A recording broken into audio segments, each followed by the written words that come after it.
இந்த வீடியோவை கிட்டத்தட்ட நான் 100 தடவை கிட்ட பார்த்துருப்பேன்.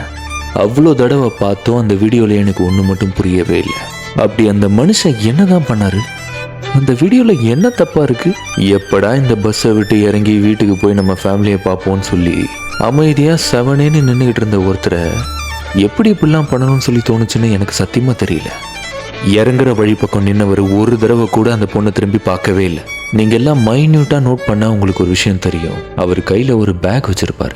ஆரம்பத்துல இருந்தே அந்த பேக்கை தான் அவர் அந்த கையில் பிடிச்சிக்கிட்டு இருப்பார். கடைசியாக அவர் இறங்க போகும்போது அந்த கையில் இருக்க பேக்கை இந்த கையில் மாற்றும் போது இந்த பொண்ணு போய் நின்று இருக்கு. அப்போதான் கைப்பட்டிருக்கு.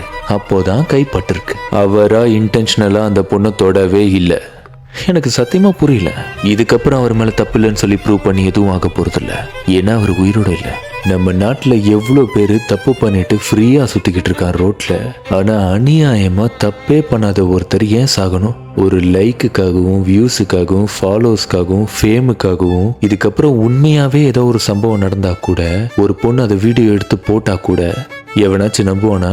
இப்பதான் கொஞ்சம் கொஞ்சமா பாதிக்கப்பட்ட பொண்ணுங்கள்லாம் வெளியே சொல்ல ஆரம்பிக்கிறாங்க. ஆனா இந்த மாதிரியும் பொண்ணுங்க இருக்காங்கன்னு சொல்லி சத்தியமா எனக்கு தெரியல.